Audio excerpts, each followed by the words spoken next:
Hello and welcome everybody to the Spring 2024 Project Showcase for the Responsible AI Research Program. That is a collaborative effort between New York University and Ukrainian Catholic University. I'm Julia Stoyanovich. I'm on the faculty at NYU and I direct the Center for Responsible AI there that is hosting this program from the NYU side.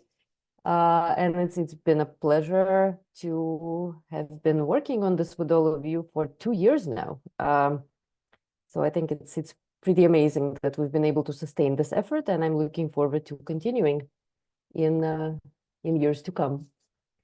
Let me hand over to Yaroslav to say a couple of words maybe, and then we can dive into the content. Hello, everyone. Thank you, Julia. I just checked recently that our first meeting to discussing this program was a week ago, 2 years ago. So it was 3rd of May 2002. And I'm really happy to see what's happening now. And this is a really big program. Many people are involved. Many brains, bright talents are involved. And I'm more than happy to see all these developments. The only thing I can wish is to see all of you here in Lviv at a cool, soon and peaceful Ukraine. Thank you very much for doing everything. And I wish all speakers today very productive and show your bright results. Thank you very much. Thank you, Yaroslav. I do really hope that we can all visit you soon in person. Tanya, over to you.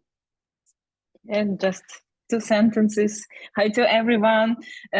First of all, thank you for your dedication during this semester. I mean, like students and mentors, and I'm pretty sure that it was a great time for research.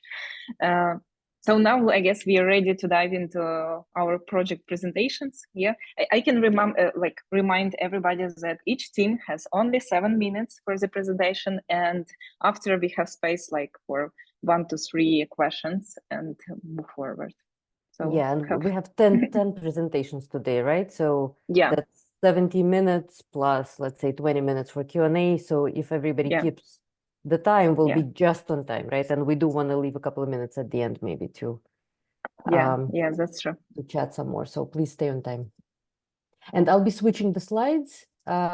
Just say next, and I'll go next. Yeah, and if people have questions, chat or speak up. Okay, so hi everyone. This is our team, Josh, Sakina, and me. And today we are happy to present you the project we've been working on, comparing methods for model-agnostic explanations. Next slide, please. So our research examines model-agnostic XAI tools and specifically their limitations for fairness auditing. And this is important because such tools are very popular. In Google Scholar, they have many citations that refer to education, health, and other sensitive domains where poor quality explanations could cause harm. Our main aim is to determine if popular XAI tools like SHAP or PDPs provide meaningful explanations in settings typical for fairness audits. And in cases where they fail, we study whether alternative tools can succeed by using more background information. Next slide, please. So we compare several XAI tools on real datasets to test their feasibility, and also in simulations where we know the ground truth to test their validity. Next slide, please. Then we need to collect background knowledge about the data we are using. For simulations, the data generation process is predefined. For datasets, we discover the causal model in 2 ways. First, we build a model based on our assumptions, like the graph on the left. And then we use a tool called PC algorithm, as shown in the graphs on the right. Next slide, please. Yeah, so this table displays the explanation methods we compare from more popular ones to newer. And you might know partial dependence plots like PDP, individual conditional expectations, so IC and SHAP, which are some of the most commonly used methods. we also use a newer method called LEE. And there is a risk that indirect discrimination may often go unnoticed, especially by more automated and hence more popular tools like SHAP or PDPs. Newer methods accounting for causality like LEE, oh sorry, not LEE, TDP, so total dependence plot, and CSV, causal Shapley values, are not yet popular, but they do include background knowledge that can lead to more meaningful interpretations. Next slide, please. So the paper has several other experiments, and we highlight only a few of them here. Next one, please.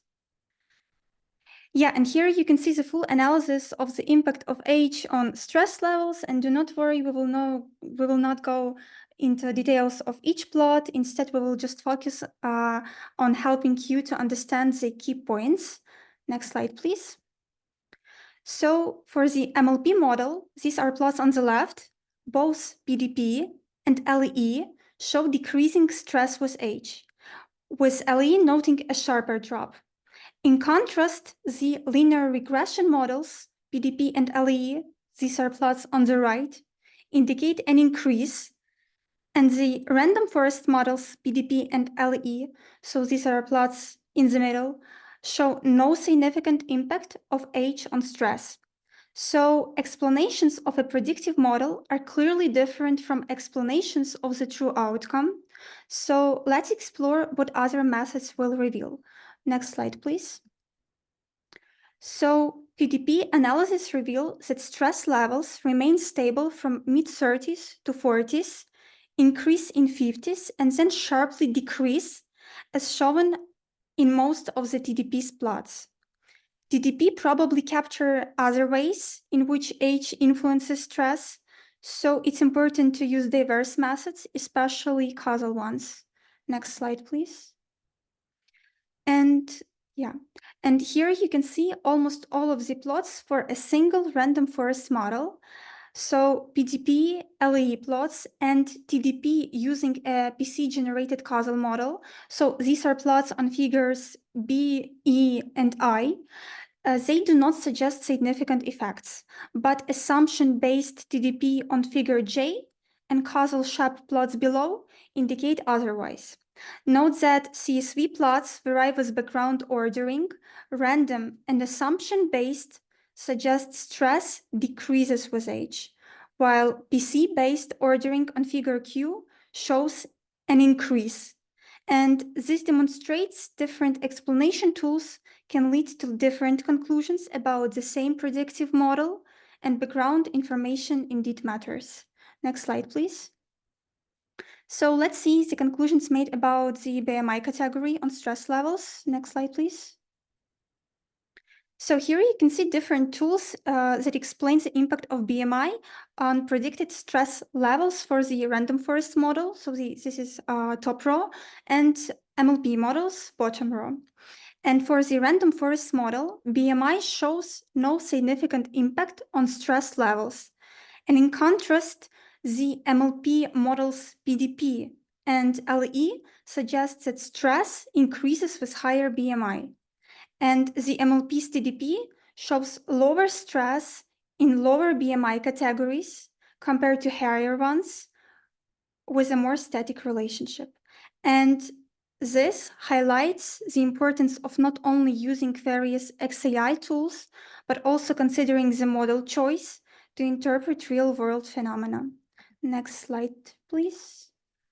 And if you can remember, we saw that for the random forest model, BMI category doesn't have a significant impact on stress levels. It was just like a straight line. And here you can see SHAP and CSV plots, conditioning on gender on the left and on age on the right. And the general pattern is that stress levels tend to increase with higher BMI categories when using CSV. And this case showed us how incorporating causality can be really useful. Next slide, please. So this is the last demonstration for the sleep on health dataset for sleep duration, which would be pretty interesting for all of us, I guess. And also it's interesting to observe here how a popular XAI tool PDP fails here. So just try to quickly scan the plots, and you will see that for PDP plots for all of the models, so these are figures A, B, and C, the line is straight, suggesting that it doesn't matter how long you sleep, 5, 6, 8, or even more hours, your stress level would be on average the same. And this doesn't seem to reflect the reality accurately.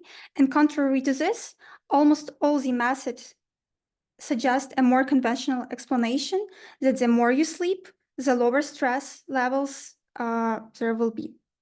Yeah, and here just, oh, sorry, next slide, please. And here's just conclusions. So we gathered main takeaways from our work, which are that different explanation tools can produce importantly different explanations from the same model. Good or accurate explanations of how a black box model functions can be importantly different from how the world functions. Discrimination is missed by many methods, especially by non-causal ones. And also, if a black box model doesn't take a sensitive attribute as an input, SHAP and PDPs will not detect any discrimination. Next slide, please. And I guess that's all. Yeah, thank you for your attention. I hope you enjoyed the presentation.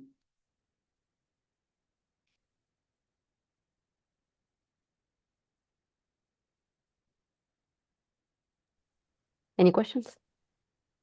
Yeah, I have one question about ground truth in realistic datasets.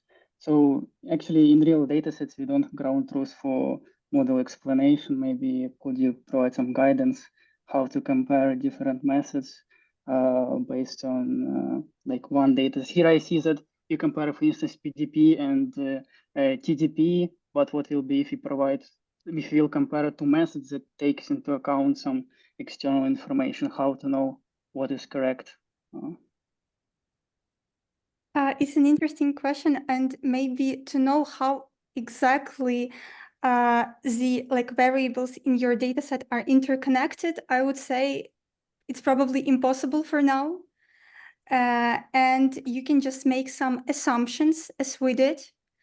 So you saw there are like two types of graphs. One is just based on your assumptions. And yeah, maybe it can seem subjective, but there is no a lot of different ways and algorithms you can try.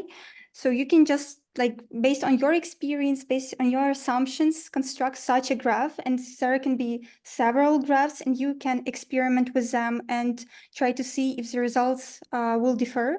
And the other way you can try is to use PC algorithm, but it's also not the very reliable one, I would say. Mm-hmm. We can try to ask somebody with domain knowledge.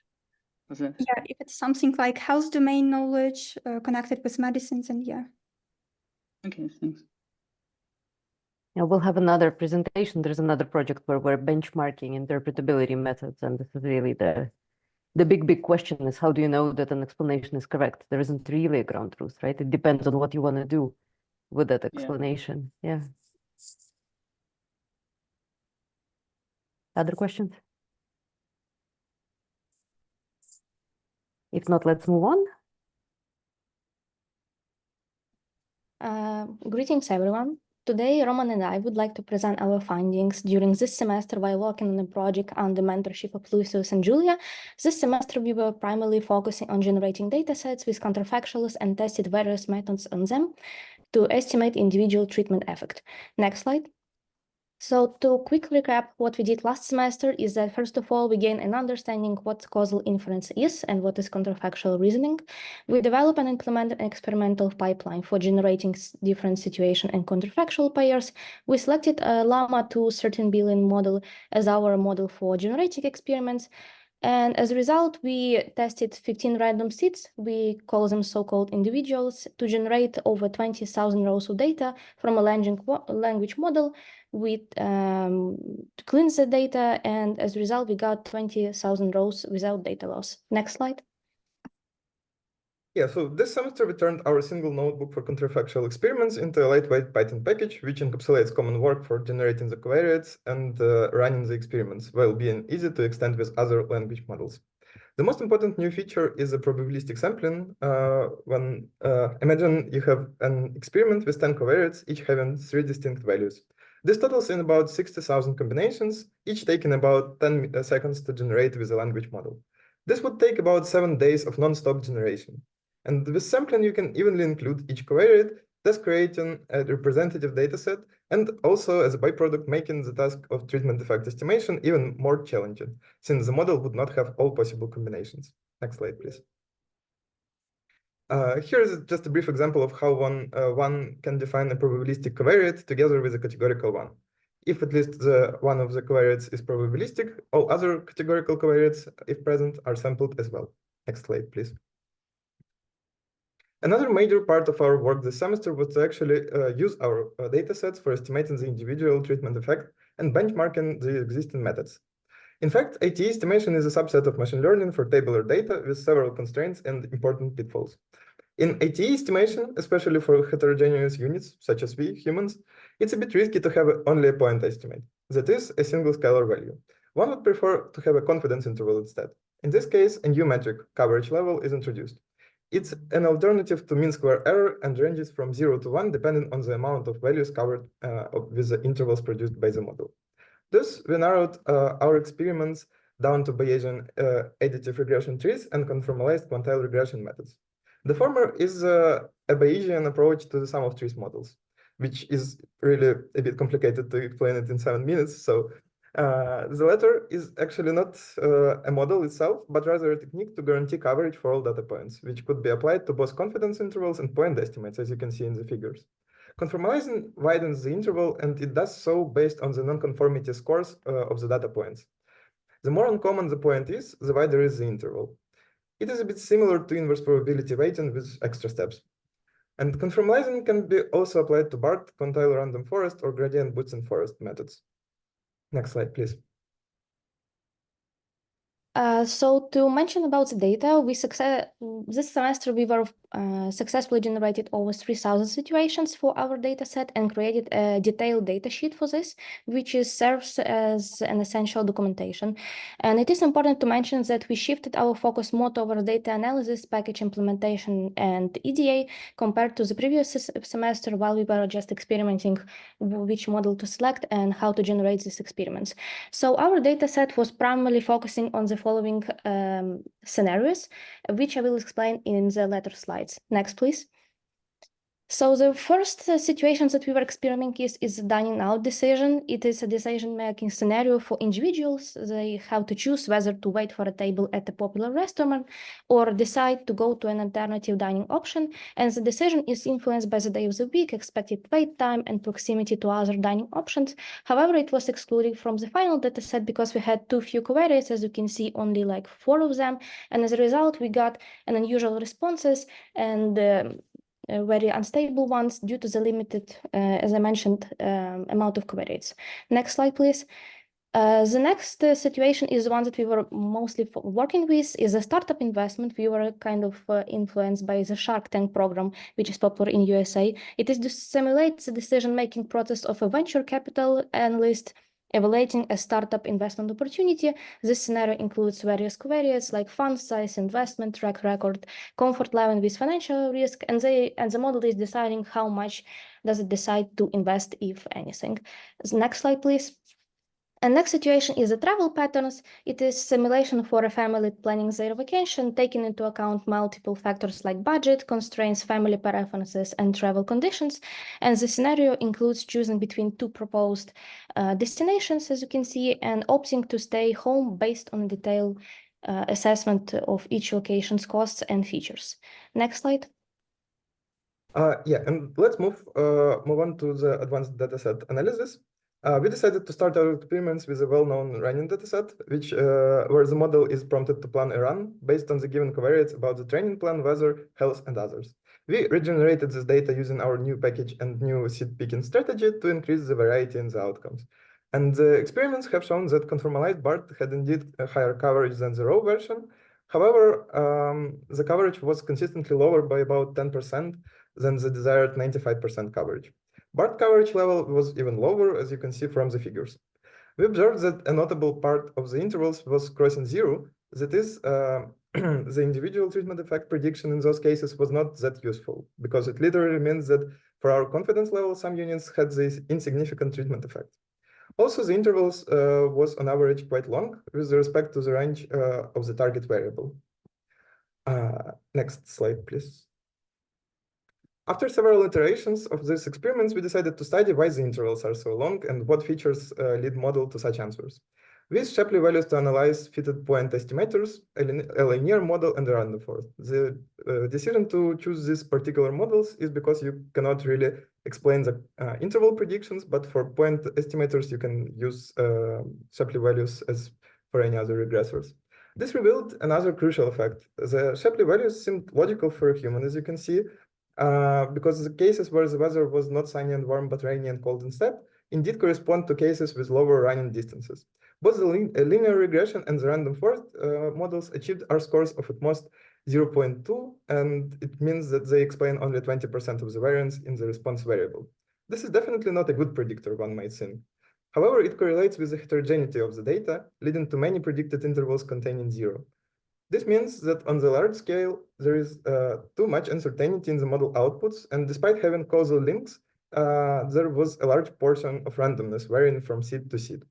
The observation is somewhat correlated to what we would expect from humans, since our decisions are also subject to randomness.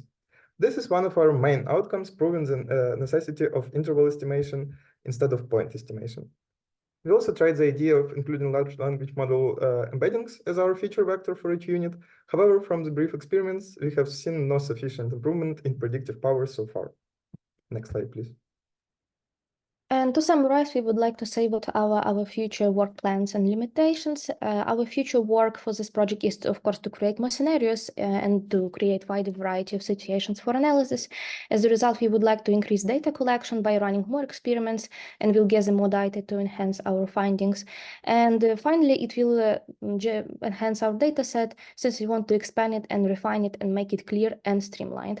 However, as we mentioned, one of the main challenges that we've encountered at first is that it takes a lot of time to generate a single counterfactual pair, and it also varies based on the covariates involved. For example, if we create one scenario, it can take anywhere between 10 to 30 seconds, as Roman mentioned, and we produce at least like 3,000 to 5,000 scenarios we would like, and as a result, it's a lot of time to generate. And that's it for now. Next slide, we are ready to answer all your questions, and thank you for your time. Thank you. So we are starting to be a little bit short on time, so please keep track of time a little bit when you present. Very exciting work. Questions? Let's do one question. What is the reason that it runs so long time? Is it sequential algorithm, or you just needed some more improved hardware to run it? Well, it's a large language model, so it naturally takes a lot of computation to regress the output. And yeah. Did you run it on your computer? No, it was run on the cluster. And how many CPUs did you have? It was run on RTX 8000 GPU. Okay, it's actually the most weakest, but you could use some. Okay, but you have the opportunity to use some more improved one. But okay. If you have feedback on how to do this faster and in general, happy to discuss after. Yeah. Okay. Yeah. Thanks again. Let's go to the next presentation. So, hello everyone. Today, I and my teammate Anastasia will be presenting our project by detection in social media discourse using LLMs with our mentors Mikola Pcheninsky and Josu Zhao. Next. So, what our project is about overall? Our project is an intersection of three different topics. It's LLMs and bias detection specifically, transfer learning, and adversarial attacks. And here, adversarial attacks will mean such perturbation of input to classify LLM that the meaning stays the same, but model changes its label. So we kind of fool the model by maintaining the same meaning. Next. So overall, what's the first hypothesis here? When we use, for example, transfer learning, if model metrics like performs better, if they increases, accuracy increases, F1 increases, our like main hypothesis, first thought would be, model should be more robust, model should be overall better. But actually, it's completely untrue. And the question, can transfer learning introduce vulnerability in the LLMs? Yes. And it's kind of counterintuitive. Next. So what is our one of the main experiments? We have several datasets, like for datasets in one block, we have different block also. It's hate speech, linguistic bias, gender bias, political bias. Several attacks and several LLMs like Bertrand, Case, and Roberta based. And our main experiment is the following. We take, for example, dataset 0, then perform pre-training, transfer learning from dataset 1, train dataset 1, then dataset 0, dataset 2, dataset 0, and so on. Then we take n dataset 1 and do the same, like compare just train on dataset 1, then 0, 1, 2, 1, and so on. And then we take the results and make some analysis. Next. So overall, what's like it looks like? We have groups like n dataset on which we evaluate and say like measure attack success rate, accuracy, so on. Attack success rate is the percentage of examples on evaluation set that we were able to attack to change using this particular attack method. And we compare delta accuracy, delta SR, and so on. And about particular results next, what we have overall. First of all, mean delta SR change approximately 40%. So again, it's counterintuitive because overall mean attacks delta F1 is 3.5%. So overall, my models perform better using transfer learning, but at the same time, attack success rate also increases, and actually much more proportionally to just delta F1 or delta accuracy. Also, we have interesting correlation between delta F1 and delta ACR is actually 0. So they're dependent on each experiment. The correlations is approximately 0. So even if the model performs better, it doesn't mean that, for example, it's more robust. And usually it becomes less robust. And the right, you see interesting graphs. When, for example, a second experiment, F1 is approximately the same, but at the same time, attack success rate increases greatly. Like the first column is dataset just 3, and the second, for example, 1 to 3, like from first dataset to third, and we have that F1 approximately the same, but ACR, attack success rate, increases from 40% to 50%. In the first experiment, okay. In the first experiment, you see approximately the same, but in a situation that increasement. Can you previous slide, please? Yeah, previous one. Yeah. So why this happens? Our main hypothesis is that during transfer learning, when X initial dataset sentences are similar, not the same as quote, but similar, but target functions are different, we observe increase of attack success rate due of requirement of false memories. Overall, when the research there is 2 possible problems: catastrophic forgetting during transfer learning, and also requirement of false memory. So the main idea is that when we train model using transfer learning, it requires some correlations between type like previous dataset and target function. When we transfer to a new domain, for example, for B domain, and also like attack on this target function YB, but attack could push examples closer to the previous distribution. And then model could use its like memory and try to predict different tasks. So it becomes much easier to fool the model. And the third graph is very interesting correlation. Then when we use on the X is delta ACR, points is the experiments. So like when we ACR, delta ACR is increasing like 45% and so on. So its model becomes much more vulnerable. It corresponds on the y-axis is cosine similarities of perturbated examples with these previous dataset. So the more perturbated examples using adversarial attacks are similar to the previous dataset, the more we observe delta ACR increases. So model becomes much more vulnerable. Thank you. Yeah, thank you. Now we identified the main problems with the vulnerability of the model in terms of transfer learning and attack success rate due to similarity of data, functions, perplexity, etc. But how will the system work in the model scenario of constant saturation with attacked modified data? These questions led us to creating these scenario experiments. And here you can see the results in dimension of 3 different data sets. The idea is to iteratively retrain the model with new data, both clean and attacked. And in order to see if model's adaptation to new data will be as successful as in classical transfer learning. And yes, we do see in the underneath table that gradual decrease in attack success rate and increase in accuracy under attack. But in fact, the model results in the context of changing datasets and their sequence are quite unstable due to different domains, semantic, and etc. And significant deterioration, about 12% occurs after sharp transition to semantically different datasets. One more observation that is important is when trained sequentially on different datasets, a model shows highest accuracy on perturbed data for the first dataset used and the lowest from the last dataset used during final evaluation. The explanation contains 4 main points. It's catastrophic forgetting, weight consolidation, initial learning bias, and learning rate dynamics. If talking about the last one, it's because early datasets benefit from a higher learning rate, and allow deeper weight adjustments. As the learning rate potentially decays, later datasets may not alter the models significantly, and it's resulting in poor performance on their perturbed versions. Next slide, please. And we're past 7 minutes, just to let you know. So please wrap up.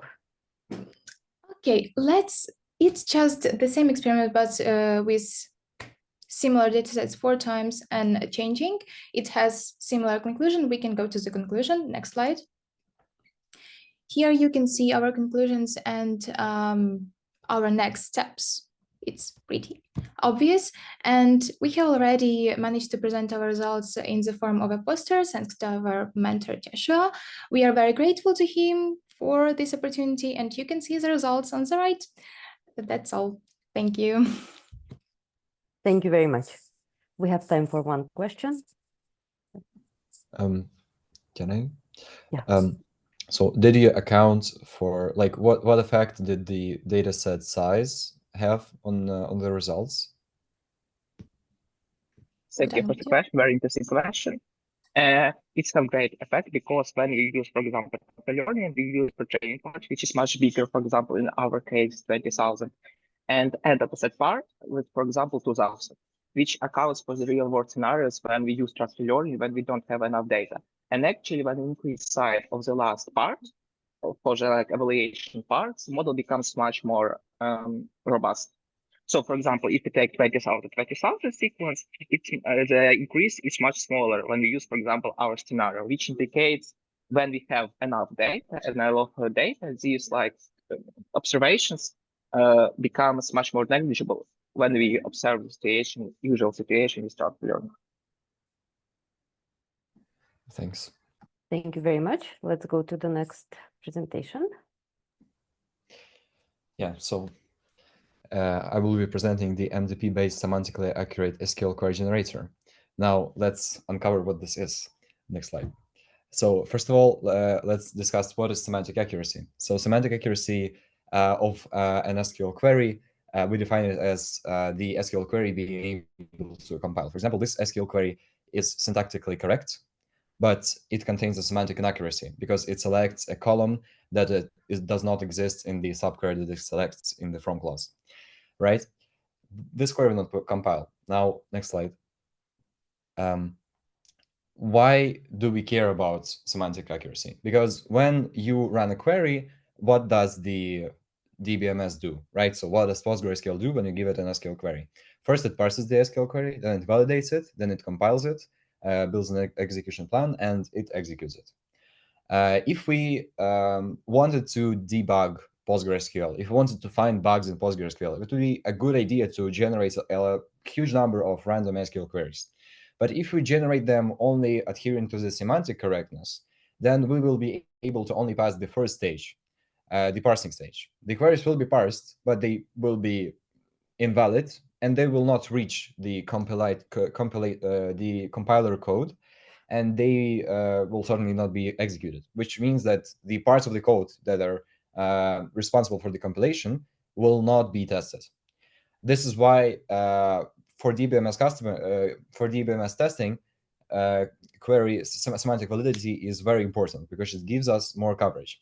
Moreover, when you have an intelligent agent, it can be a small a neural network, for example, right? So it can be in a Markov decision process scenario, right? Or in a reinforcement learning scenario.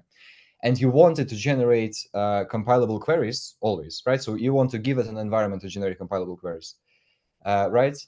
If you have this environment, this reduces the complexity of this RL agent because it does not have to learn how to write a query that will compile, right? It only has to learn what it has to learn, right? How to optimize the rewards, right? Next slide.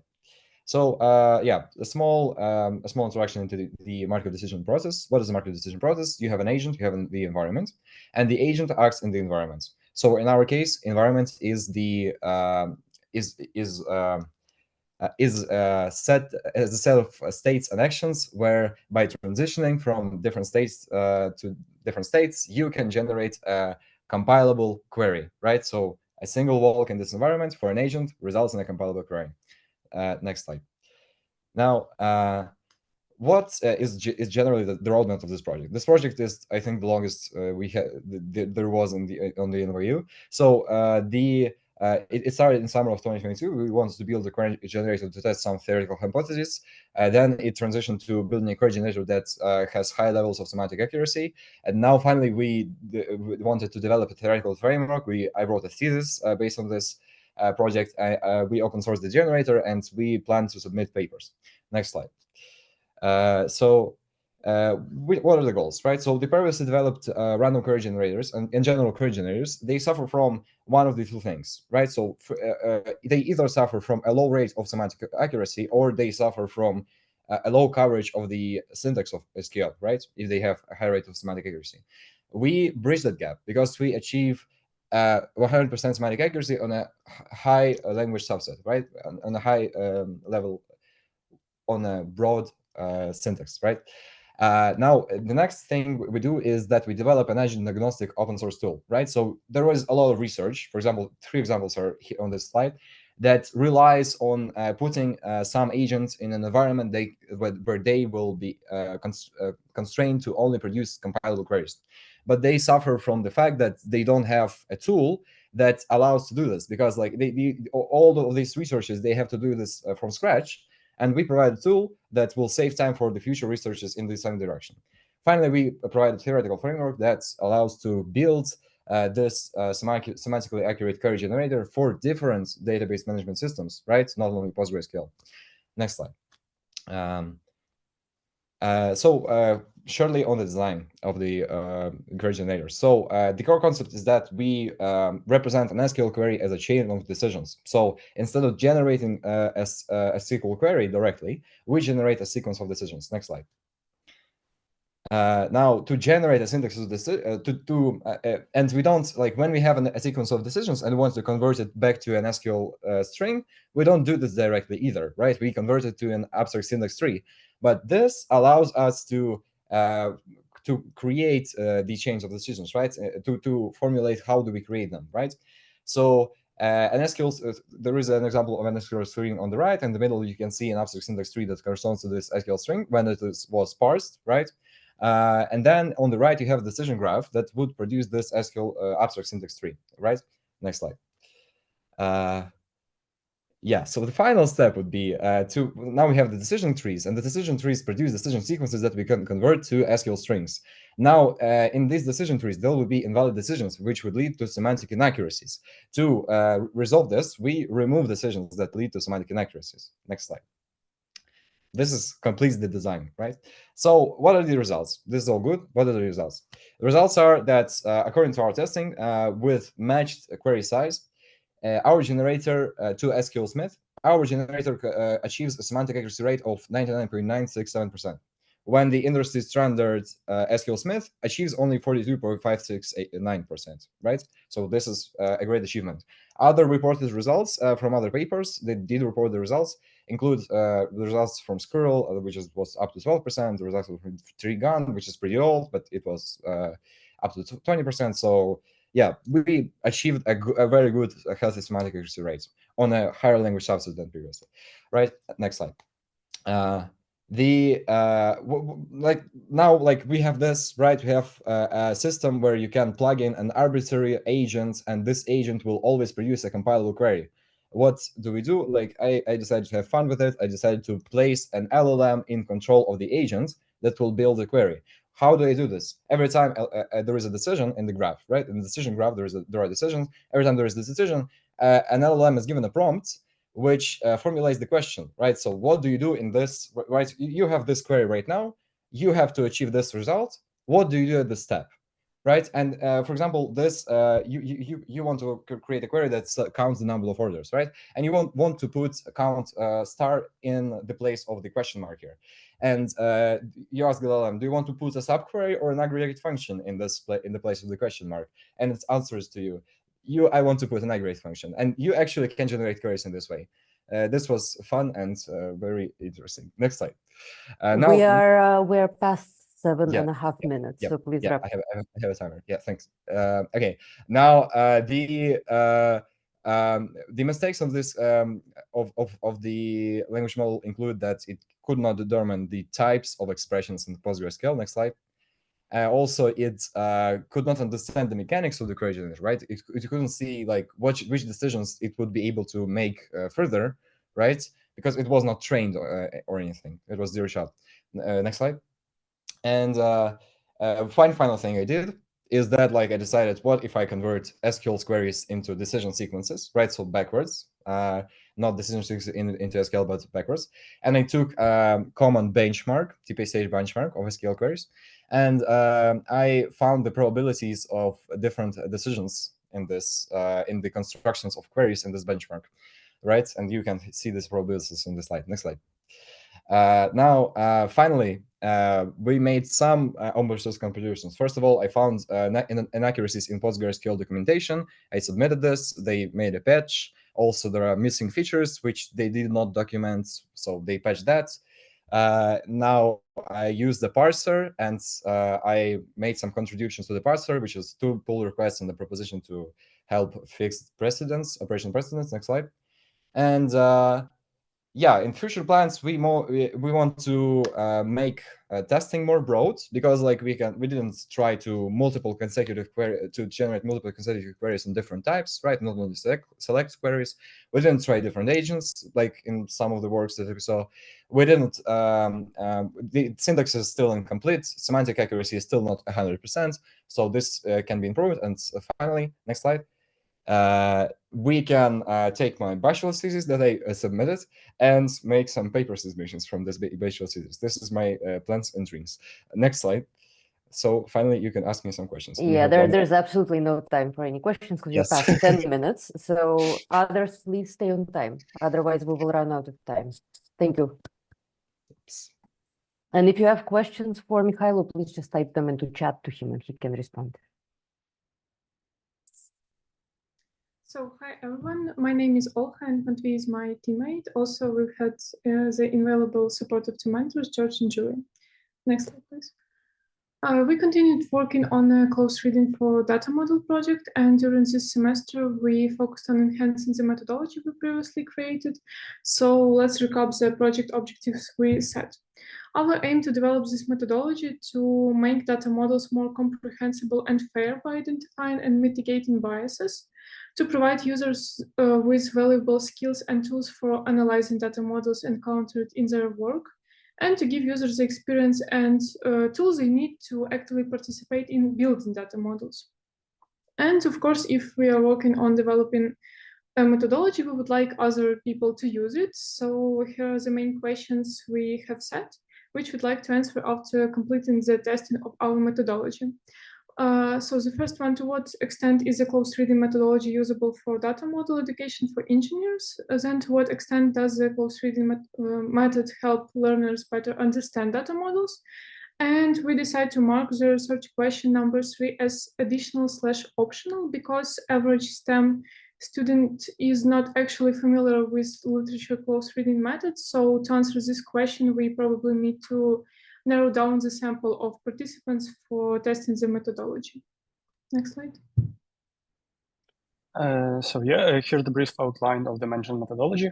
It divides the process of close reading of data models into smaller parts. This is done so that the methodology itself is perceived as a specific sequence of steps, which are pretty intuitive to follow. And now let's quickly review each section. In the beginning, we have to outline the research goals. Also note here that some steps are divided into two approaches, data-driven and schema-driven. And the data-driven approach is applicable when you are given both the schema of your data model and the data itself. If you have only the schema, you should go for the schema-driven approach. Then we move to the part where we enhance our understanding of the data model. Plus here we also involve some additional sources of knowledge to enrich our understanding. However, note here that additional sources mean additional responsibility. Therefore, you always have to evaluate them for ethical concerns and some source biases. The next section is for EDA and schema analysis. It is designed to dive more into the details of your data model. Note that we also here divide step into those mentioned approaches. A logical thing to do here when you have both data and schema is to perform EDA.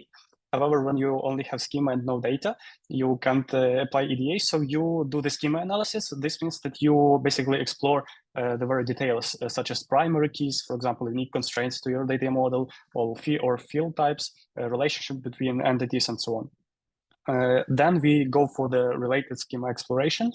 So after we explored our data model in details, we can go for the related schema to gain even more insight on how those related schema can be designed and what purpose they serve. Plus, it gives a good foundation for further assumption justification.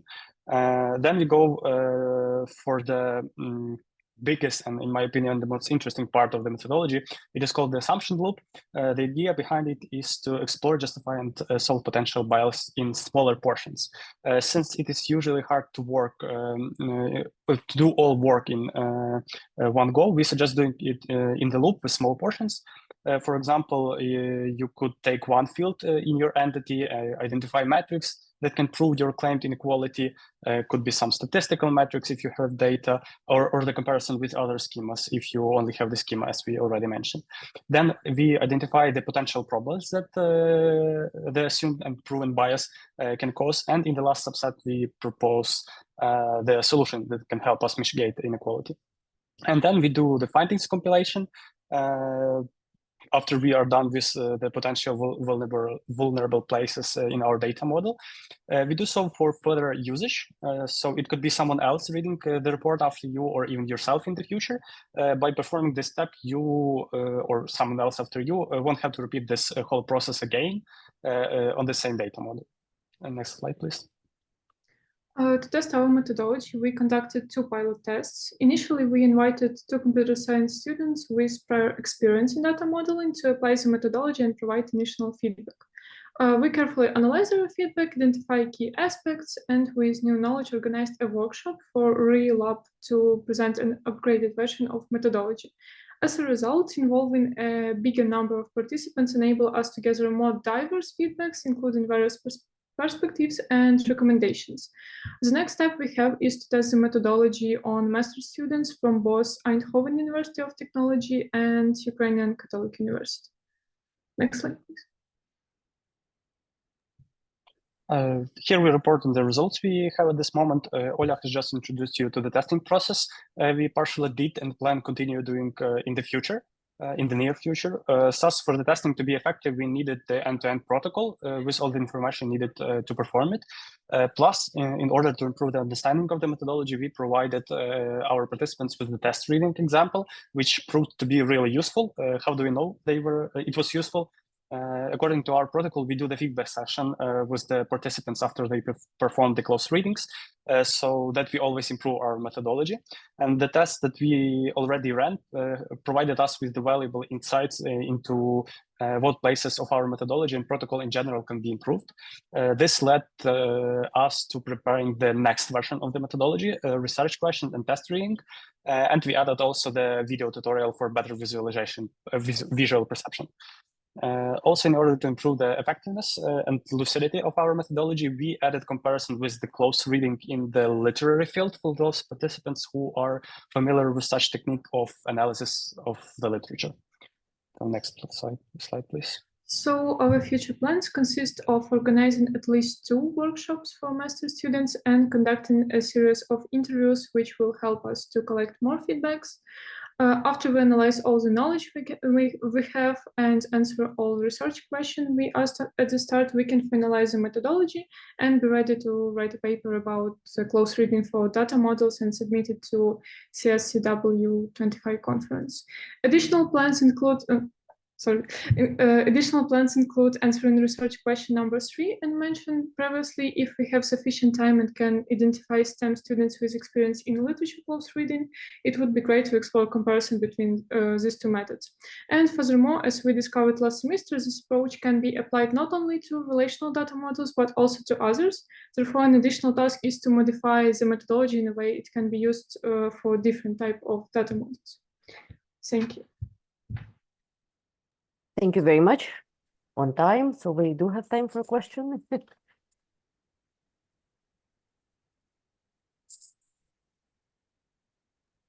Are there any tools which we can use to speed up your approach? Like for one step in the approach, to use some external tool, for instance, for EDA, or for some other steps to use some other tools, maybe like slightly automated. Is it possible?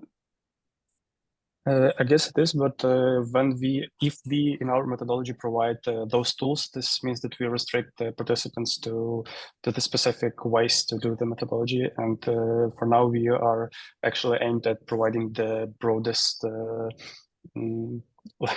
field of freedom for the participants to actually do the methodology, so that we can see the most general feedback on this. Mm-hmm. But Yes, I guess. we can't automate, but we can help our participants. Like, for example, we have a tip-centric section, so we propose to use 5 whys method or like brainstorm just to help to start, I guess. Okay. Yeah, and the way to think about this is that this is for slow thinking rather than fast, right? We actually want to reflect on the choices. Yep. Okay, thank you very much. Let's go to the next project. Yeah. We can be the next. Welcome everyone. My name is Denis, and together with Nazar, we want to present our project supervised by Paul and Julia. And of course, we're immensely grateful to them for their invaluable support and guidance. And the project is called a comprehensive benchmark for data cleaning methods under missiness shift. Next slide. So the motivation for this project was to continue our previous work on model stability objectives, but now from the data cleaning perspective. For decades, data cleaning, especially now imputation, was an active research area. So multiple imputation methods were developed based on statistical, ML-based, DL-based, and joint cleaning and training approaches. Also, there are several papers in this area that benchmark different null imputers and their impact on the downstream model performance. And finally, a few works even analyze the impact of different imputation methods on fairness. However, still, we were able to find a research gap which aligns with our previous projects. Next slide. So, firstly, in previous papers in the data clean area, the performance was measured from the accuracy and F1 score perspective, while in our project, we also interested in other overall dimensions like stability and uncertainty. Secondly, in the previous papers, fairness was considered as error disparity, whereas in our project, we are also interested in stability and uncertainty disparity metrics, which we implemented in our prior projects. And last but not least, in this project, we extend previous experimental setup, adding missiness shift in training and test sets. And we want to look at the impact of this new setting on imputation performance and model performance. Next slide. So consequently, we set the following goals for our project. First, we want to design realistic dataset-specific missiness scenarios for MCAR, MAR, and NAR. Second, we aim to develop a benchmark framework that enables a comparison of the performance of different null imputers and ML models under missingness shift. And finally, we want to conduct an extensive experimental study to investigate the performance of the most prominent null imputers across all normatively important dimensions. Next slide. And one big milestone to achieve this goal is to design and develop an appropriate benchmark architecture that is able to cope with a great number of experiments. And on the slide, you can see a high-level diagram of this architecture. 4 yellow blocks on the diagram represent the input variables for our benchmark. On the left side, you can see data loaders and evaluation scenarios. On the upper side, you can see null imputers and ML models. Each of these variables could be easily extended by users because of the flexible modularity of our benchmark. Avoiding all the details of the advanced software architecture due to presentation constraints, our benchmark is able to implement target scenarios, imputant preprocessor and input dataset, tune all ML models, and evaluate both the performance of null imputers and the downstream performance of ML models. All experimental results are saved in a cloud database and could be visualized using our visualization module. Now I give my word to Nazar. For null imputation methods, we use 8 imputers from 4 different groups, like simple imputers, machine learning and deep learning based, and joint cleaning and training. Next slide, please. We have 3 missingness mechanisms: missing completely at random, missing at random, and missing not at random. Using this mechanism, we constructed 9 evaluation scenarios to analyze how data cleaning under missingness shift can hurt fairness and stability. There are 2 types of scenarios. Missingness is the same between train and test, and second, missingness is different between train and test. Next slide, please. For experimental setup, we use 6 classification datasets of different sizes, 8 null imputers, 9 evaluation scenarios mentioned in previous slide, 5 models, and 6 runs with different seeds. Next slide. In total, we get more than 11,000 pipelines with null imputation tuning, model tuning, and bootstrap for arbitrariness analysis. Next slide, please. Yes, and in this slide, we have plots of imputation performance for law school for UGPA numerical column. There are 3 subplots with title telling which missingness mechanism was used for train set. And on the x-axis, we have the subsections showing missing mechanism in test set. From plot, we can analyze that advanced machine learning computers like DataWeek and Miss Forest perform better compared to simple one. Next slide, please. Yeah, and on this slide, now you can see plots for model performance, which were trained on datasets imputed with different imputation methods. These plots are based on the diabetes dataset and MLT classifier, which had the best baseline performance for this dataset in terms of accuracy and F1 score. An upper plot is for F1 score, a lower plot is for label stability. A red horizontal line shows a median baseline performance on a dataset without nulls. From the upper plot for F1 score, we can notice a logical observation that the performance of models trained on imputed datasets is worse than on a dataset without nulls, so that medians of these boxes is lower than red line. And this difference can be substantial, 3 or 4% of F1 score. In addition to that, the lower plot for label stability shows that the null imputers have impact not only on model accuracy, but also on model stability. And next slide. And maybe the last plot for an NMR train set can be the most interesting, since it shows that the impact of such a popular imputer as null deletion can be critical for model stability. Approximately 8% decrease in label stability compared to other null imputers. And next slide. Sorry, I think people need to know what you mean by MCAR, MAR, and NAR to be able to understand any of this. Could you maybe say just a couple of words about these? Yeah, sure. I can send. So MCAR means it's missing completely at random. It's when we just define a set of columns and just randomly add null to any row without any logic, simply randomly. MAR means when we, so for instance, I want to add nulls to column A. So this means that I condition based on column B. So when B is equal to 2, please add null to column A. This is called MAR. And NAR means when we condition based on the same column in which you want to add null. So if you want to add null to column A, so we condition where A is equal to 2 or 3. So this is the difference between them. Yeah. And future work, of course, we want to finish experiments for the rest of the datasets and write a paper for VLDB 2024. Next slide. Yeah, so thank you for your attention. We are very welcome to your questions. Thank you.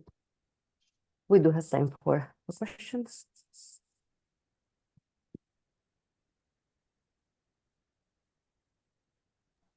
Okay, I will try. You've mentioned that you have used 6 datasets of different size.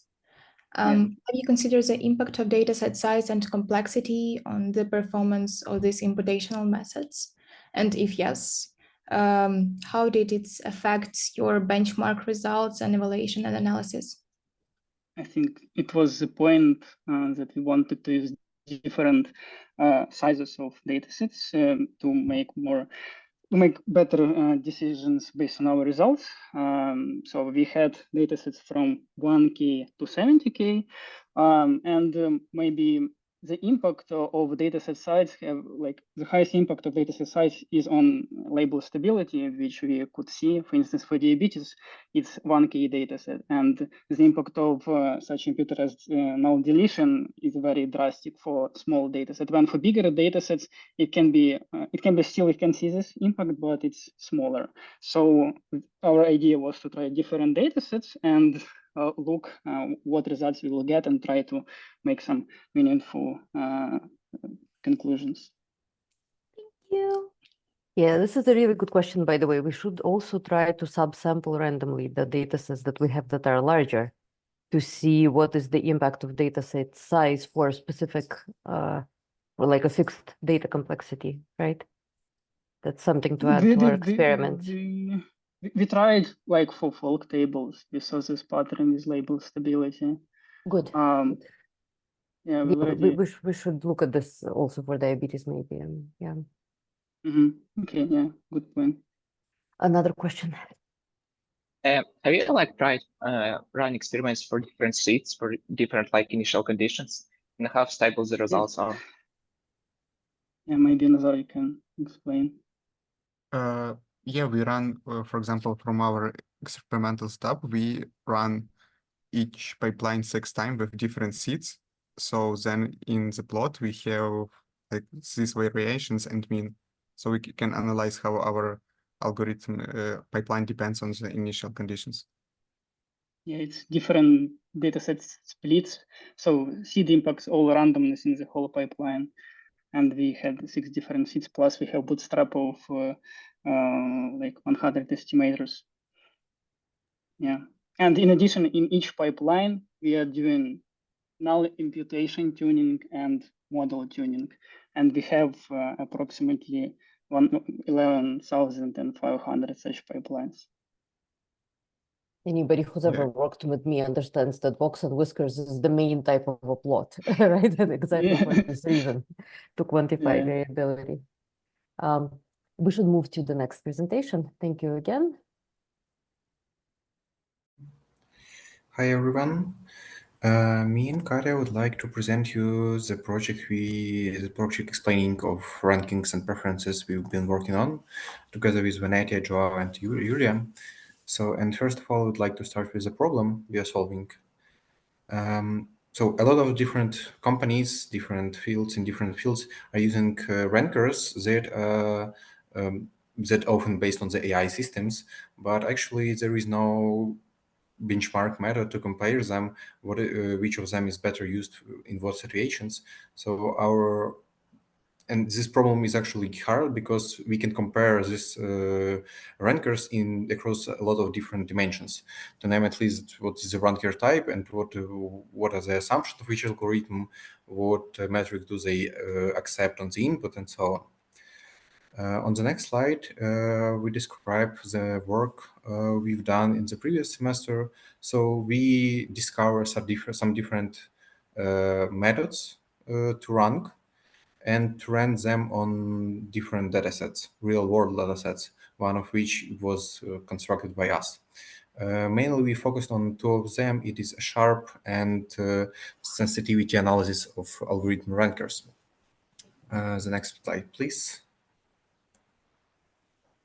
Then, after exploring different explanators that we have just listed, we defined our goals for this semester, and we decided to move to the comparison of the results of those explanators. Our goal was to create ways to do that. On the plot, you can see the results of defined feature contributions by two methods, Sharp and Yuan Dasgupta's method, on tennis dataset. And the problem is that since there are no standard units of measurement for feature contributions, we cannot compare just their raw values as you see on the plot. We can detect some correlations on those plots or the patterns that can be followed, but we still need a more defined way to do that. On the next slide, we defined our approach. So we consider three perspectives and divide them into three different levels too. The perspectives are agreement, fidelity, and consistency, and the levels are local, stratum, and global. On the next slide, we will discuss the first perspective, which is the agreement. Here we want to see how different models agree on the results of feature importances on the same datasets. After we get the results of the models, we can compare ranking order of data points, measures that we have, relative importance between features. Something more interesting we agreed on using is, for example, candle style, which is correlation of rankings, like it is used to define the correlation of rankings, or Malus model, which defines number of inverses to reach another ranking. On this slide, you can see the results of Yuan Dasgupta's and Sharp methods again. Something you can see almost immediately is that, for example, there are only positive contributions on the plot on top, and both positive and negative on the plot on the bottom. Or, for example, the feature Z is not zero on the for the Sharp method. The next perspective that we will consider is fidelity. Here we are looking for comparison of feature contributions, like feature contributions and the linear model weights. Or, for example, that can be comparison of feature contributions to the baseline or ground truths that we will come up with. Next slide, please. The last perspective that we are considering is the consistency across the small changes in the dataset. So to name at least that the ranker is like explainer is giving the same result for the population and for the sample. So for that, we try to run our explanators for the whole dataset and on the parts of them, as we know that distribution of the features are approximately the same for the part of the set, and then average the results for the parts. As you can see on the plot, it is a result for a Sharp method where we divided our dataset into batches and displayed the contributions for the whole dataset and the average contribution for the budget like together, and we can see that they are pretty similar. So we can say that this method is pretty consistent. So on the next slide, we are talking about our future work, our future plans. So first of all, we would like to finish the implementation of all these perspectives and compare all of the methods, not only the Sharp and Yuan and Dasgupta methods. And also finally run these comparisons on real-world datasets as the previous ones were run on synthetic data. Thank you very much. If you have any questions, feel free to ask. I forgot to set my timer, but I think we have time for a couple of questions. Thank you.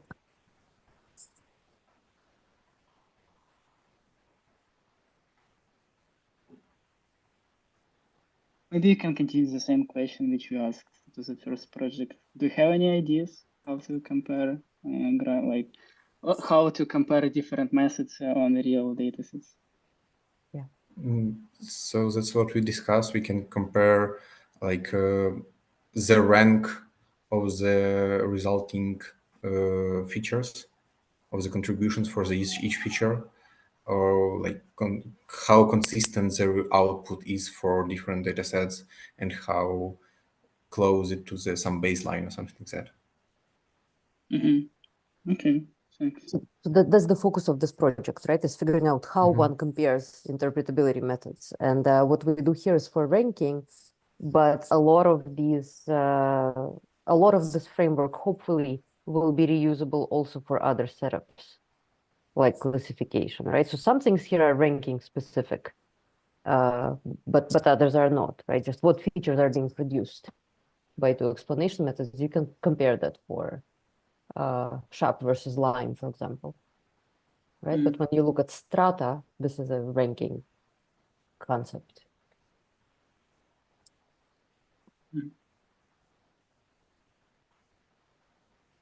Any other questions?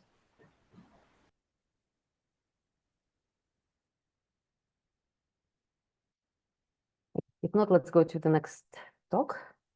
Hello, everyone. I, Tanya, and Sandra are working on the project's no education dataset analysis and benchmarking, and our mentors are Andrew, Fala, and Julia. Next slide, please. Now we are finalizing a paper, and it is the versions of their title for yesterday, and now we are discussing which one will be better.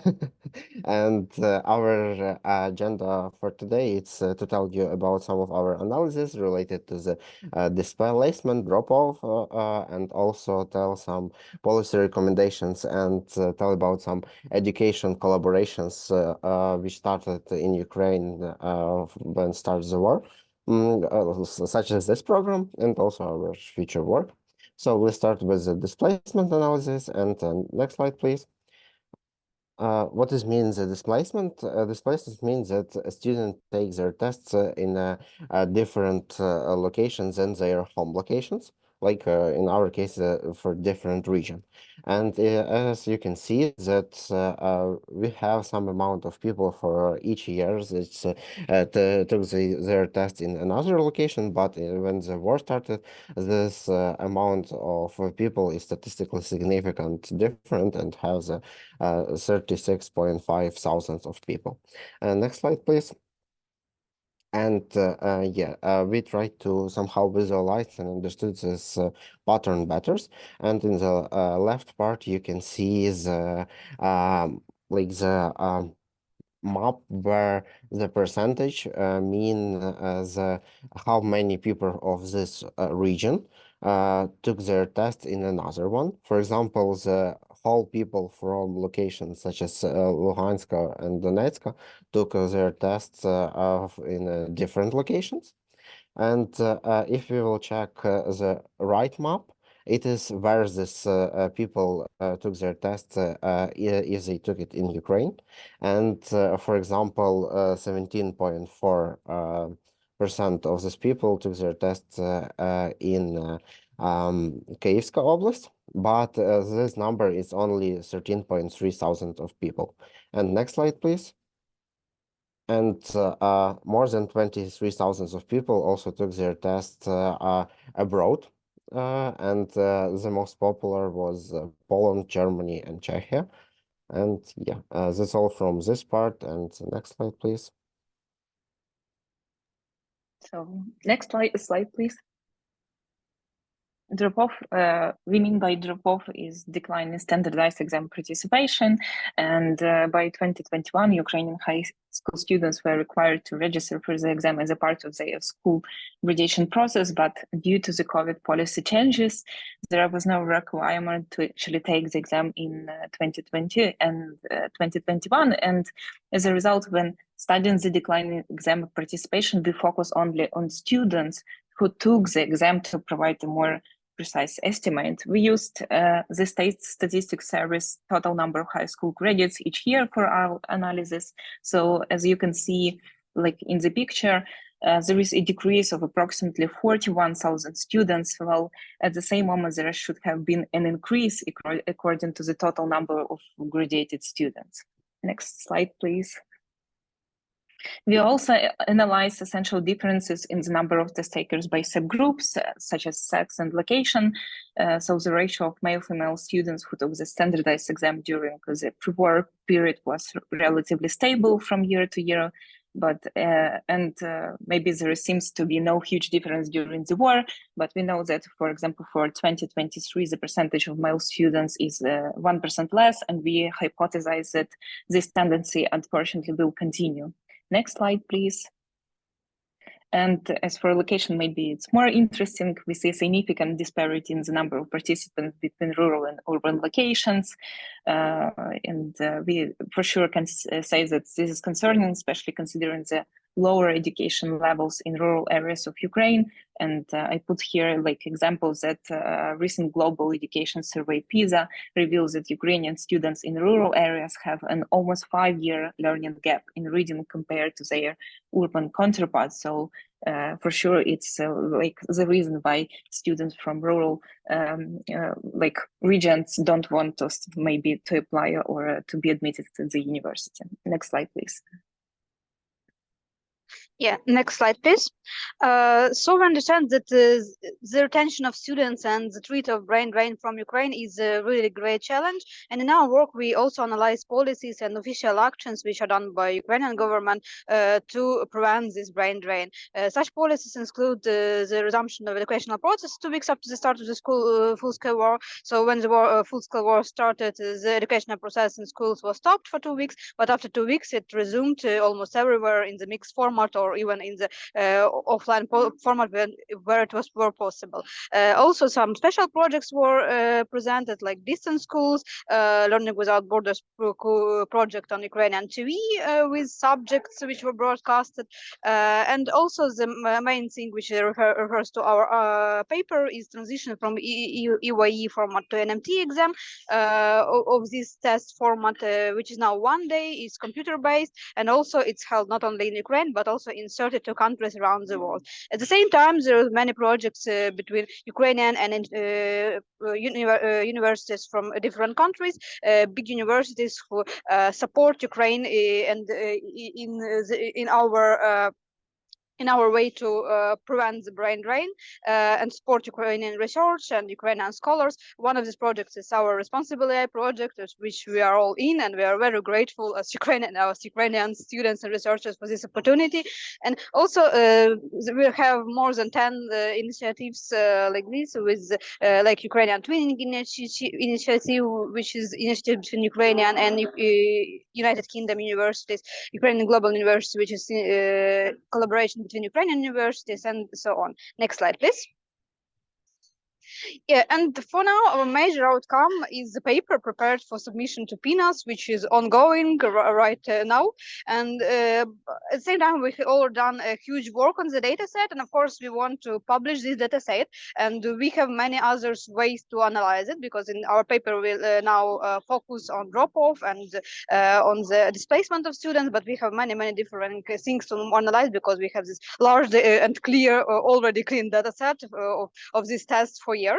So our plans are to be accepted and published in PNAS, of course, and publish the dataset and other analysis outcomes. Thank you very much, and we are ready to answer your questions.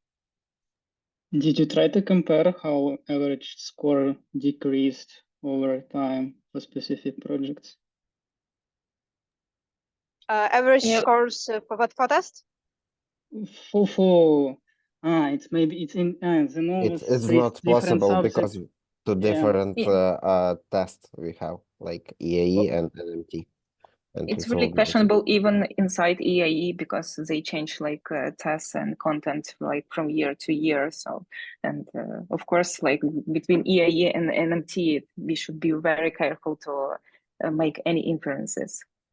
Yeah, and then also there was a policy change, right, Tanya, that actually the government wanted to make sure that everybody passes, or almost everybody passes the test. So they deliberately rescaled the results. Yeah, that's true. Incomparable across years. Yeah. they officially published like this center that NMT is much easier than EIE, and that like their approach to the situations that we have in Ukraine. But what we can analyze is the relative performance of different groups, like different gender groups, different urban-rural groups, yeah, and across years we can analyze how this performance changed. Okay, but how many years of the EIT do you have? 4? Like 6 years of EAE and 2 years for NMT now, so 8 years to analyze. And like 2.5 million of records. Did you try to use any optimization for that? We spent a lot of time to clean this data set, I guess, after that. I mean, any automation, any GitHub repos that could do it automatically. I think somewhere should be there.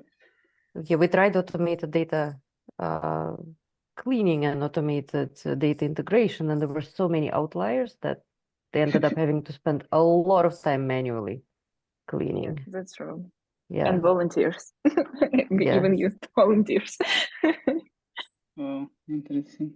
So yeah, this has been a huge project. It started as we had different plans starting out. We wanted to do a benchmark paper for NeurIPS for some predictive task. But then we ended up understanding that just analyzing this data straight would be a very important contribution, because nobody really has such fine-grained information on displacement that this data gives. Yeah. Thank you for the questions. Let's move to the next presentation. How many do we have left? I guess approximately. Yes, 3. 3, okay, good. So yeah, okay. Hello, everyone. My name is Daniel, and together with my colleague Sophia, we worked on the explainable exploratory data analysis. We are highly grateful to our mentors, Silvio and Sichem, for their help and support. Next slide, please. Last semester, we focused on annotations, which were introduced as core entity for providing pipeline explanations, automation of pipeline sampling and enrichment via offline pipeline annotation ground task, system design with explanation flow. Next slide, please. Main focus on this term is explanation evaluation research, which was one of the aims from the previous semester.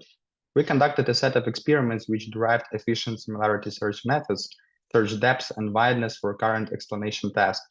Meanwhile, to present our results, we provided a definition that similarity search is positively correlated with effectiveness of explanations, enhanced natural language explanations via statistical approach, and implemented UI demonstration of explanation functionality.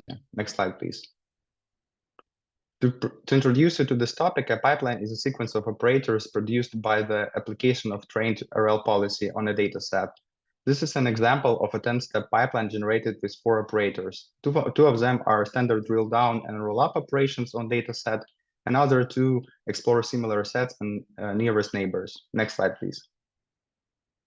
Let's dive deeper into the experimental part. Next slide. To analyze a correlation between similarity search and explanations, we built a hypothesis. Given an arbitrary partial pipeline, we can make a few exploration steps and receive a terminal pipeline. If we compare the embedding of terminal pipeline with maximum and minimum neighboring embeddings of partial pipeline, and if distance from maximum neighbor is closer than distance to minimum, then we consider such cases as success cases for our hypothesis. Let's have an overview of configurations for hypothesis verification. We generated 1,000 partial pipelines. We made terminal pipelines via exploration steps derived from 1 to 7 steps, applied on corresponding partial pipelines, and we compared embedding search and indices based on consign, Manhattan, and Euclidean distances. Let's move on to the results. Cosine similarity in comparison with Euclidean and Manhattan distances yields superior performance in terms of success rates. An inversely proportional relationship is observed between the number of exploration steps and the success rate associated with cosine similarity, indicating diminishing returns with increased exploration. Cosine similarity at exploration step 4 setup is recommended for achieving satisfactory explanations. Next slide, please. Another observation was made on search metric stability. The analysis from the figure on the slide suggests that cosine similarity consistently provides reliable and efficient results demonstrating low variability and high mean similarity measures across experiments. Next slide, please. To assess the quality of guidance provided by embeddings, we built such an evaluation framework. The distance between partial and terminal pipelines should be minimal if the similarity search yields quality results. We conducted a series of experiments involving 5,000 terminal and corresponding partial pipelines created by applying terminal pipeline reversal from 1 to 4 steps. As soon as we received efficient search metric results from the previous experiment, we built search indices on consigned similarity metric. Next slide, please. The objective is to maximize rank score, implying a close relationship between terminal and partial embeddings. Based on the derived formula on the slide, the bigger rank score means closer relationship between terminal and partial embeddings, as soon as terminal one has a lower rank. Next slide, please. We introduced a notion of weak rank retrieval. A terminal pipeline is deemed weakly retrieved if it appears within the unbounded search results at any rank. The quality of the search results directly influences the success of this criterion, as higher quality results increase the likelihood that more relevant pipelines will be selected for the explanation algorithm. We measured explanation quality for OpenAI embeddings, text embedding ADA2 model, and the overall rate of weak rank retrievals is 10.15%. Next slide, please. Also, we defined a notion of strong rank retrieval. A terminal pipeline is deemed strongly retrieved if it appears within the bounded by limitation range of search results at any rank. For our experiments, the search limitation range was set at 250 neighbors. We measured explanation quality for OpenAI embeddings, text embedding ADA2 model, and made a comparison table of results for each reversal step.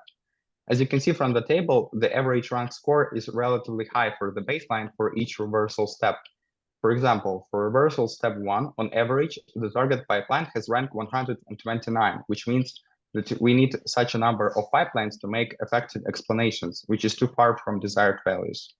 Also, only 6.5% of queries can obtain the desired pipeline for making explanations. Next slide, please. We have improved the natural language explanations and added them to the user interface, but before diving into the demonstration, let's see how stable they are. Next slide. As Daniel described, cosine similarity consistently provides reliable and efficient results, and so do the explanations. You can see on the plot that the suggested length and remaining steps for the next steps in our pipeline are reliable. They are also flexible and adapt to the user's exploration. Please, the next slide. Now, let's move on to the demonstration of the system. Please, the next slide. And turn on the video. First, let's do some exploration in the Galaxy dataset manually by applying EDA operators on Galaxy's sets. After we make the first 3 iterations, on the top right of the screen, you will see the explanation provided for the third step of the pipeline.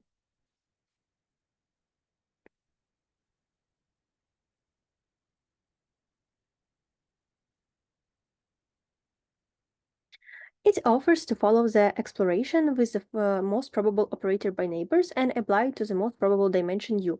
As a result, in 7 steps, we will probably achieve a concentrated set with the final familiarity with 0 and with length of the pipeline equals 10.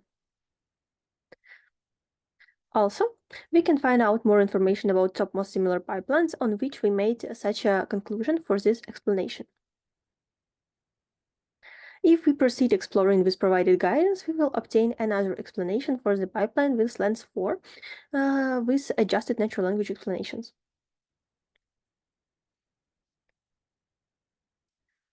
The next slide, please.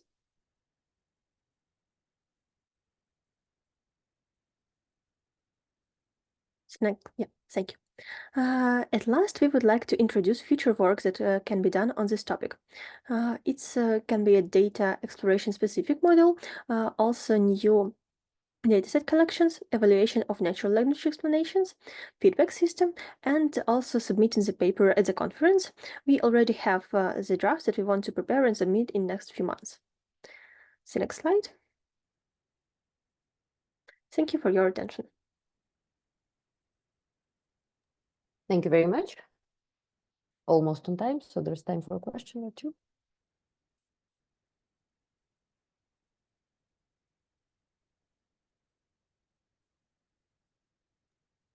Do you plan also release your app release your app and provide it as a contribution of your paper? We haven't released, we haven't deployed the application. It was recorded on localhost, but still we have plans to deliver it as soon as we would like to submit our work to for demo papers, and it's required to make some demo. I think you also can easily release it with Hugging Face or GitHub pages. Yeah, definitely. Okay, great. Other questions? Yeah, just adding to that, that especially the original code is already on GitHub, so I think that would not require putting the rest on GitHub, should not require too much work. Thank you. Great. All right, let's go to the final presentation, I believe, right? And please stick around after that. We're going to maybe take a group photo with people going on video. Yes. Hello everyone, but before start, please let me know if it would be too loud in the background or the connection would be bad. But okay, let's start. So our team consists of two professors, Marco Benedict and Joel Zimbori, and two research fellows, Taras Yaroshko and me as the CSM. Please, next slide. So our research project is about creating the constraint unaware model. So we are working with RAI dataset, which consists of different videos, requirements written in Boolean logic form, and also different labels. And the goal of this basically challenge is to identify and categorize objects in the video, and also use multi-label classification to identify those objects. But also these labels that we will assign should comply with the requirements. Next slide, please. Yes. So in this dataset, we have some part of labeled data and unlabeled data. And last time we segmented our model training algorithm into two parts, the supervised and unsupervised one, respectively. So the supervised part follows like traditional techniques when we are comparing the predicted labels with the actual ones, and based on this, we update our model. While working with unsupervised part, where we do not know the labels of the images, we rely only on constraint satisfaction fact to update our model. Next slide, please. Yes, so let's delve into how we acquire those labels, as it could be crucial for aspect for understanding. And our approach involves sequential model. So we do not get a set of labels at once. Instead, we are generating labels one by one.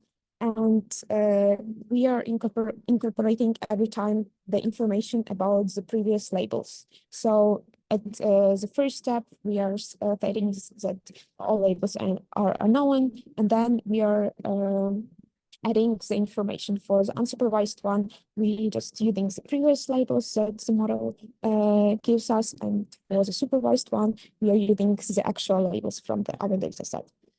Also, there was a question on how to combine these two parts. Is it better to take several steps in supervised and unsupervised direction, as we have more unsupervised data, and then step for supervised, or we can somehow combine it in one step, computing like in lost. However, from our experiments, we changed that taking those steps one by one works the best for us. The next slide, please. Also, we transition to a more robust sampling strategy, as we employ a beam search method. And with this method, we are generating several sets of labels for each image, for model fine-tuning. And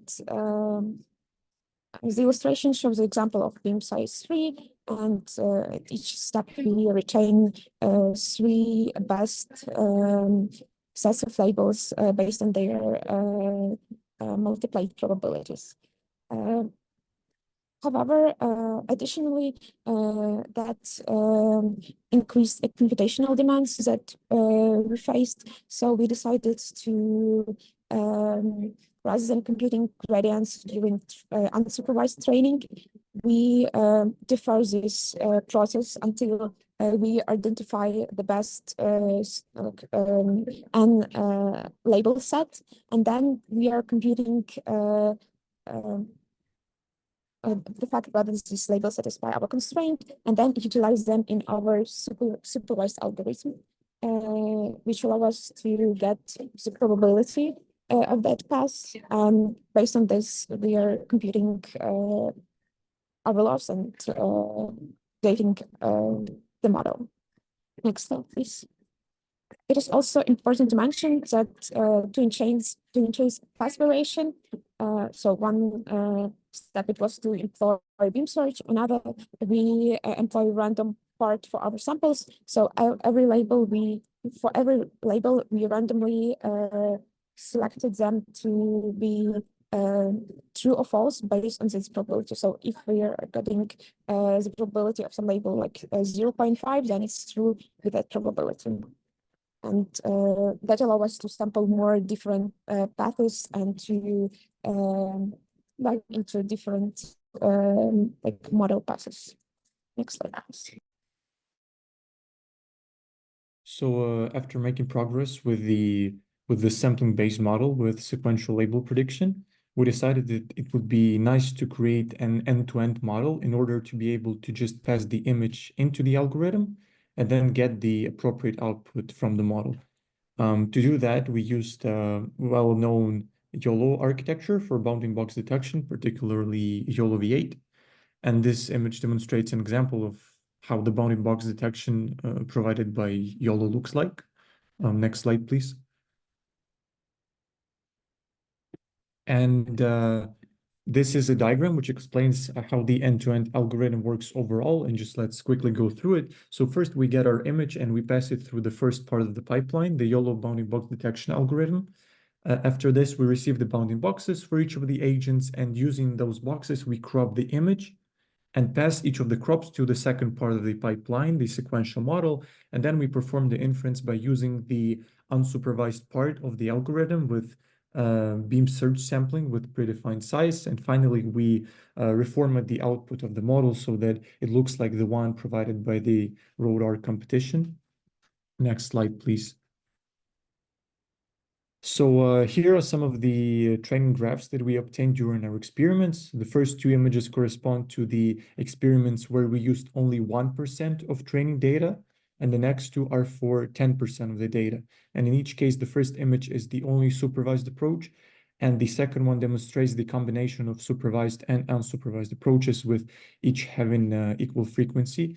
And right now, I will try to explain what hypotheses we derived from seeing these and many other plots. Next slide, please. So here are some of those hypotheses that we now have after running lots of experiments with our model. So firstly, when using less data, for example, 1% of the whole data set, there is a clear trade-off between constraint loss and supervised loss. This means that we are not able to both satisfy the constraints and produce accurate label predictions. However, when we use, let's say, 10% of the data, there is no benefit from using unlabeled data. Therefore, as the amount of supervised data grows bigger, it makes sense to do supervised training only, using only supervised data. On the other hand, if constraint satisfaction is very important, as in the second task of RAI challenge, where it is better to make a wrong prediction that is constraint satisfying than to make a prediction that is constraint violating but true, then we should definitely use the unsupervised data as well. So next slide, please. The future plans for us is just further evaluation of the algorithm and its enhancement, finding the best model hyperparameters and running more end-to-end experiments. Also, we've just found out that it's still possible to submit the results on the official platform of the challenge. So that's the thing we would like to achieve as well. And then possibly in the future, writing a paper which would summarize our experiments and the results we obtained during those experiments. Thank you.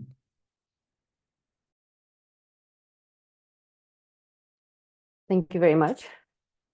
I unfortunately forgot to keep track of the time, but let's ask a question or two.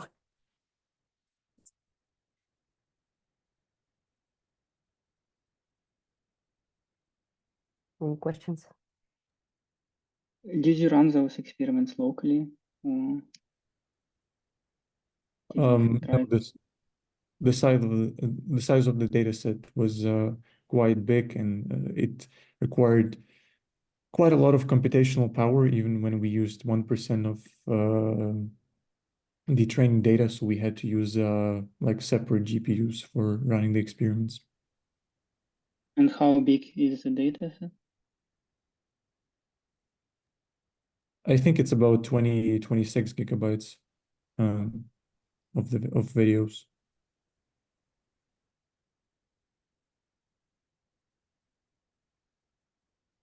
Okay. All right. And, how do you balance the impact between supervised and unsupervised learning? And have you some cases when one approach dominates the others and create some losses or failures? Yeah, so basically throughout our experiments, we have found that just having the frequency of, say, one batch of supervised and one batch of unsupervised provides the best balance, even though we had more unlabeled data than labeled. And as I've said, different like methods have different applications. So for, if satisfying the constraints is very important, then we should use the unsupervised data, obviously. But if we have a lot of data and it's not crucial for us to satisfy the constraints, it's more important to just produce accurate predictions, to just say correctly what's on the image and where, then it doesn't really bring a lot of benefit using unlabeled data. It doesn't bring any harm as well, but it makes sense to do supervised training only. So it really depends on the use case. So that's why the RODAR challenge has 2 tasks. Thank you. Thanks again.